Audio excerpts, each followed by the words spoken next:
helicopter with a car. I was out of bullets. Well, it's yippee-ki-yay time again. John McClane is back in the saddle, and he's not happy about it in Live Free or Die Hard. I'm Richard Roeper, and filling in for Roger this week is the film critic for the Sunday program on Channel 9 Australia, Catherine Tulich. Thanks for being here, Catherine. Thanks for welcoming an Aussie critic. It's a pleasure to be here. Well, and I got to tell you, this is the first time we've had a critic in red velvet boots since the last time Kevin Smith was on the show, so I appreciate that. All right, let's get right to it. Our first movie is Live Free or Die Hard. This is the fourth installment in the franchise that catapulted Bruce Willis to stardom nearly 20 years ago. Now, I'd say John McClane is one of my three favorite rebel cops of the last 30 years, along with Dirty Harry Callahan and Lethal Weapon's Martin Riggs. This isn't the best or the most exciting Die Hard, but it is a lot of fun. The bullet-headed Willis is in classic wisecracking why me form as he's once again thrust into the middle of a cataclysmic disaster. So who are those guys, huh? Why were they trying to kill you? Why'd they blow up my damn apartment? They were there to kill you. Why would they want to kill me? You tell me, kid. And that's Justin Long. He's kind of the go-to guy these days to play cynical, ultra-smart geeks. He's very good here. He plays Matt Farrell, a young computer hacker who unwittingly contributed to what is known as a fire sale. That's a multi-tiered breakdown of our computer-controlled world. You're up. As fast as you can. Hey!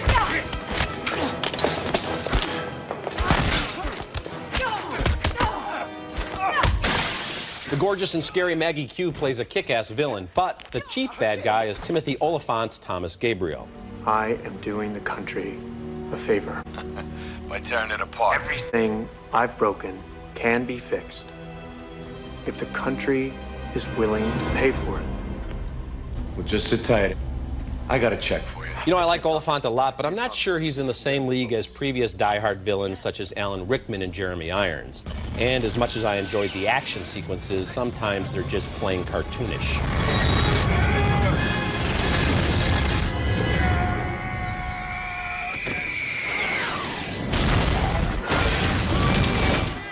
Live Free or Die Hard is more than 2 hours of pure adrenaline. We barely get to know McClane's daughter, and there's not much of an update on his own life. And it's rated PG-13, which means McClane's most famous line has to be truncated. What a cop-out.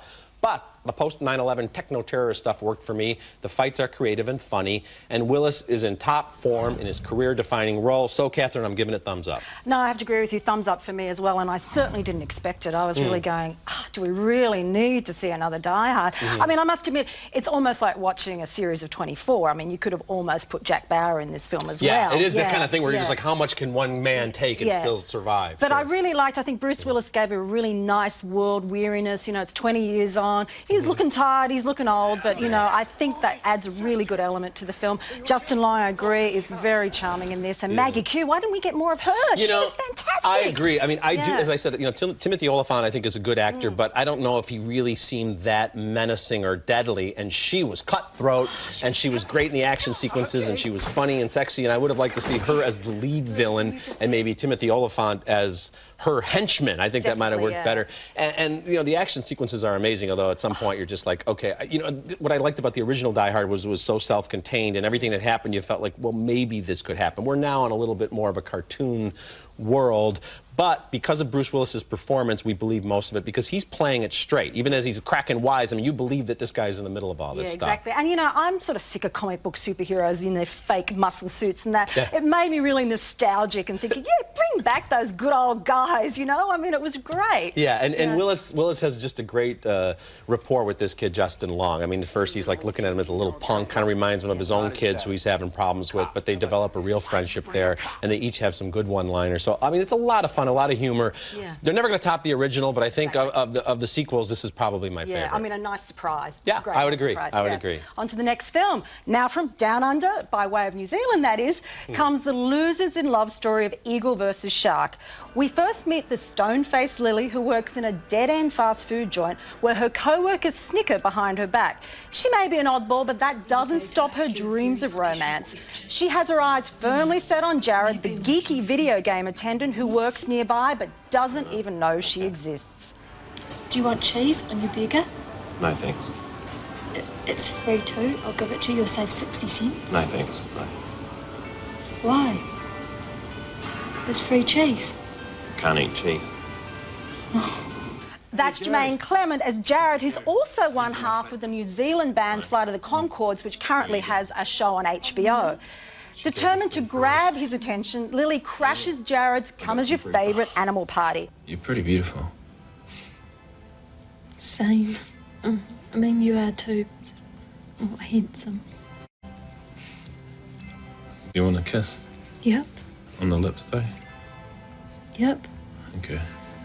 Here's where the film takes a risky detour, and it's hard to imagine why Lily would fall for this bombastic jerk. He's such an unlikable character, but then on the other hand, this is not meant to be a cookie-cutter Hollywood romance. Love is blind after all, but for me, the strength of the film lies in Lily, as portrayed by New Zealand actress Lauren Horsley, who infuses her deadpan character with great humour and warmth.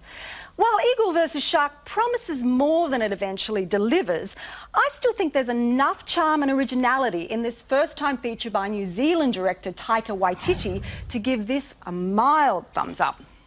Well, I'll tell you, Catherine, I'm going to give it a mild thumbs down. My biggest problem is I think this movie was already made and it was called Napoleon Dynamite. Yeah, and it just feels too much like that to me. And the reasons you're only giving it a mild thumbs up are the reason I think I'm giving it a thumbs down. This guy's just too much of a jerk. She's wonderful. She's charming. I like the relationship with her brother. You know, for one, she just have a nice, loving, grown-up sibling relationship with no weird rivalries or anything, and it's kind of sweet. They only have each other in this world. But he's such a jerk, and there's no moment where you think, like, well, you know, you start not liking her as much because you're thinking, why do you want to be with this idiot? Yeah, but you know, I was thinking that. I was thinking, yeah, but you know, surely every character is not meant to be likable that we see on screen. Sure, and I have no problem with that. I also think it's so unfair to keep comparing this to Napoleon Dynamite. I mean, I hated Napoleon Dynamite, and I actually found this a lot more charming, I think, because of the strength of the character of Lily. And I love the way he does some really strange turns in this film. I mean, you've got to admit, surely that confrontation with the school bully turned out differently than what you'd expect. And you know, actually, see, I love Napoleon Dynamite, so maybe that's the problem too, where I feel like, you know, it's a film I've seen before. There's nothing wrong with taking something, you know, maybe elements, and maybe this film was made completely independently of that. I just feel as if we've seen a lot of this kind of self-conscious quirkiness before in these characters, and I do think the writer-directors, I think there's some talent there. I'd like to see what they're going to do in the future. Exactly, yes. So close. Close, yeah. Okay, later in the show, there's a rodent in the kitchen in Ratatouille. And next, Claire Danes and Toni Collette star in Evening. That's how I want to feel. This is Harris Arden, the only one around here who actually has a job. I'm one of the servants. Oh. And Grant. See that star? Yes. That's our star. The lovely Claire Danes falls for the dashing Patrick Wilson on a fateful weekend in the distant past in Evening. Despite an impressive cast and impeccable source material, Evening is one grim movie-going experience. Even as I admired most of the performances, and I do stress most of them, I found myself searching in vain for one character to care about. But all I saw were high-strung, depressed, and shallow, self-centered people complaining about lost opportunities and failed love affairs. Will you do something for me? Anything. Will you try to be happy? That's a tall order, Mom.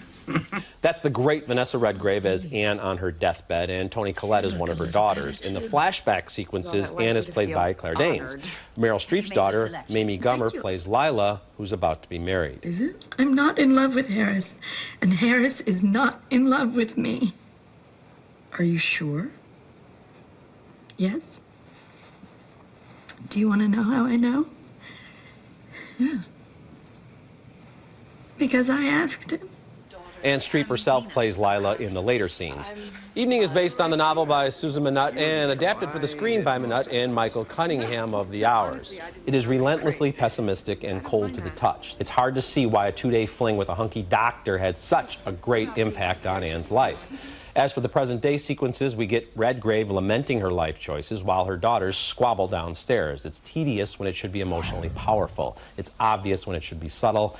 That's a thumbs down. Oh, thumbs down for me as well. I mean, I agree with you. I mean, she's on a deathbed talking about this guy. It's like, sweetie, get over it. Over it. Get over it. So you got laid by a hunky doctor back in, 1938 or whatever. Let's move on. Exactly. Yeah. I mean, what happened with this movie? I mean, great actresses. I mean, could you get a list of better actresses? Absolutely, extraordinary. Of course. And, you know, I mean, almost the price of admission is worth it because of the scene between Meryl Streep and Vanessa Redgrave, I think is terrific. Yeah. But Meryl Streep has this one great scene and that's it. And there's all these questions. Okay, you know, they knew each other in the past. What happened in between? I mean, something pretty tragic happened at the wedding. Okay, did they hold any resentment about that? I mean, there's just too many unanswered questions And here. you know, you have Claire Danes playing this young woman, and then Vanessa Redgrave playing her later on. And we don't really see it, it's not because they don't physically resemble each other or anything. We just don't feel as if the same person, the same character is there. And we're like, she seemed like she had such potential back then, but she had this miserable life, and some of it was of her own doing. And was she a bad mother? And it's just it reeks of self-importance. And it's a movie that says, look at this, we have impeccable credentials. But God, it's just really kind of tough to sit through. And it's terrible because, you know, these sort of movies I'm usually a sucker for, big weepies and that, and this just did not work. I agree, the flashbacks didn't work at all. I didn't feel there was any coherence between them. Such a disappointment. Yeah, truly so. Coming up next, two very different films for two very different audiences. Michael Moore's Sicko and Disney Pixar's Ratatouille. Be sure to check out our new website for full-length video replays of each week's reviews 24 hours a day. Visit atthemoviestv.com, the online home of Ebert and Roeper. Is that a llama with a hammer? Okay, looking at movies now in theaters. Evan Almighty got a mighty thumbs down. You Kill Me got a thumbs up. Also getting a thumbs up and opening wide this week is Michael Moore's documentary Sicko, where he takes on the American healthcare system. What'd they charge you for that baby? No. Everything's on. This is NHS. It's not America. I'm not necessarily buying everything Michael Moore has to say about healthcare systems in other countries, but I did give this film a thumbs up. Thumbs up for me, and as actually from a country that does have a national healthcare system, a lot of what he said was pretty basic to me, and basically I agreed with a lot of it because I know it from first-hand experience as well.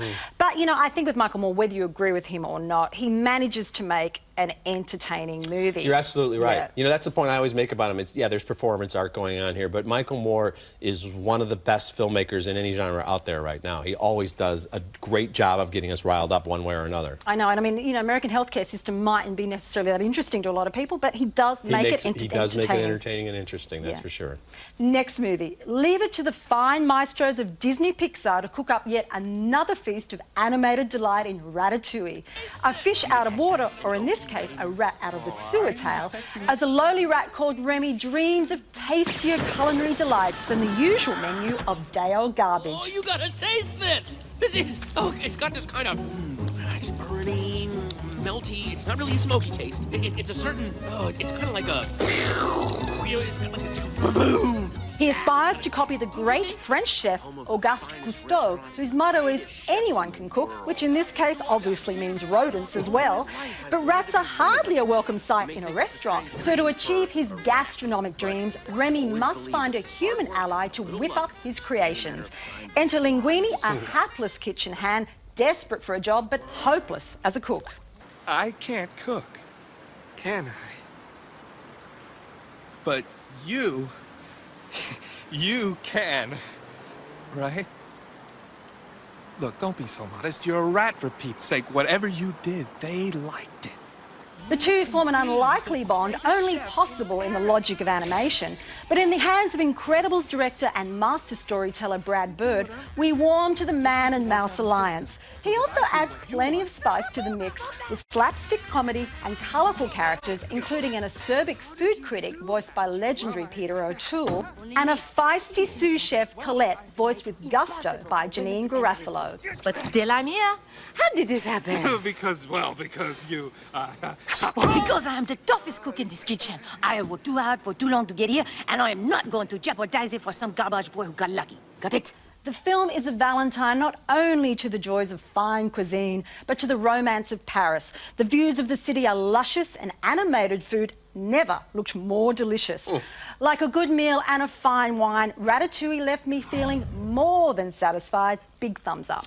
You know, Catherine, this is a very interesting film. I'm giving it thumbs up. I think Brad Bird is working on another level than most animated writer-directors. I mean, the guy's got a lot of things. He's like a great chef. He's got a lot of things cooking here. Definitely. And I agree. You know, the visuals are amazing. The story has a lot of elements. There's a big speech at the end by the critic, which I think is a, what did you think of that? Aimed at a lot of movie critics, and I think has some validity, and all of that is fine. Yeah. From the very beginning with this movie, I've wondered, can you make rats in the kitchen really lovable? And I think it's a big stretch from Mickey Mouse to Ratatouille. I don't know that that ever fully succeeds. They're still rats to me at some level. Oh, come on. Have some fun with it. And you know, the other thing is, you know, all this stuff about food, which is you know, very sophisticated and witty and interesting for us. I picture a lot of 7-year-olds, you know, getting really restless. So I wonder a little bit about the target audience here. It almost seems like an animated film. Yeah. Well, I mean, and they're talking about, you know, the philosophy of cooking and everything, which is all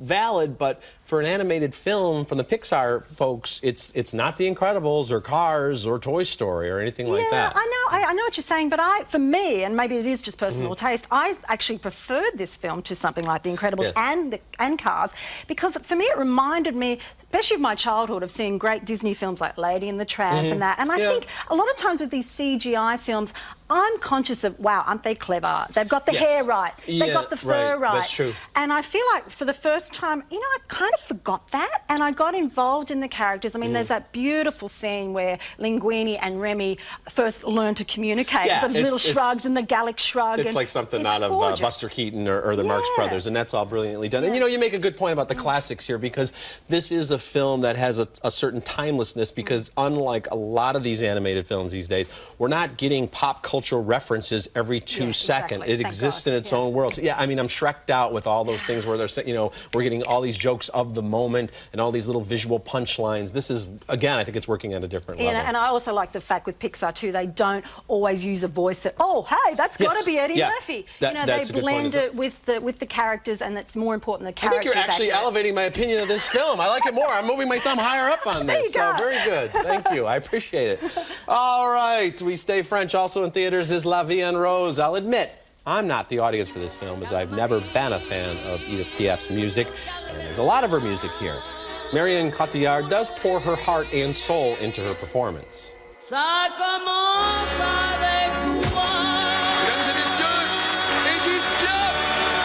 This is a surreal and exhausting experience, thumbs down from me. But if you want to read Roger Ebert's 4-star argument for the film, go to our website, atthemoviestv.com. Coming up next, Billy Bob Thornton prepares for liftoff in the Thumbs Up video segment. If anyone feels that he or she is not fit to be in the Farmer Space program, then you should say your piece now. Does that mean we don't have to go to school? Correct. Not a whole lot out there in terms of movies on DVD this weekend, but one film that's available soon is The Astronaut Farmer, with a terrific performance by Billy Bob Thornton. You think they're gonna let you go up into outer space? I thought there's one person who faces this Earth that might understand this, and that's you. It's kind of interesting because last week we had Evan Almighty, which is essentially the exact same story as The Astronaut Farmer, about a guy who has to build something crazy in his backyard, but it works much better in this movie.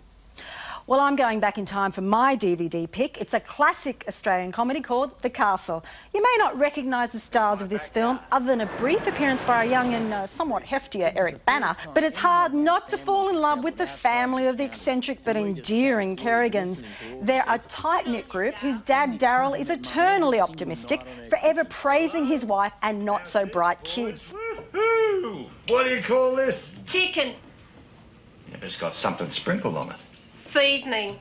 Seasoning. To Daryl, a man's home is his castle. So when big business tries to steal it away from him, this little Aussie battler is up for the fight, and we're up for plenty of laughs in this smartly scripted, warm-hearted film. I love your choice, and I know Roger has a lot of affection for this film as well, Catherine. Okay, The Castle is available now, and The Astronaut Farmer will be in stores on July 10th.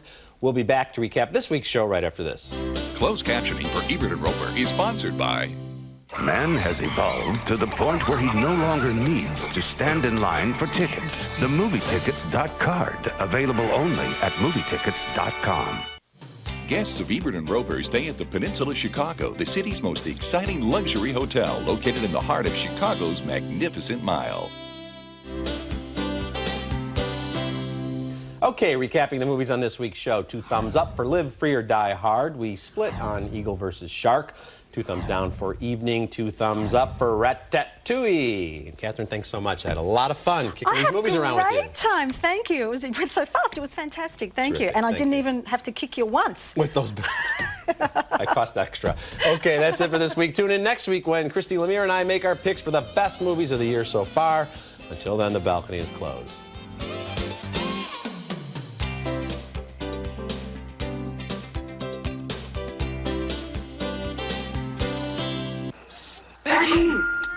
It's Sweet Strawberry Serenade. Delicious strawberries served up with funnel cakes, French toast, or pancakes only at IHOP. Come hungry, leave happy. Have you done everything you possibly can for your dog this month? Ask your vet if HeartGuard Plus is right for your dog. Stay at any Best Western 6 nights between June 29th and August 12th and get your wishes granted too with a Fairly Odd Parents $50 travel card. Visit bestwestern.com for details. At eHarmony, you don't search for a match. We bring highly compatible matches to you based on 29 dimensions of compatibility. eHarmony.com.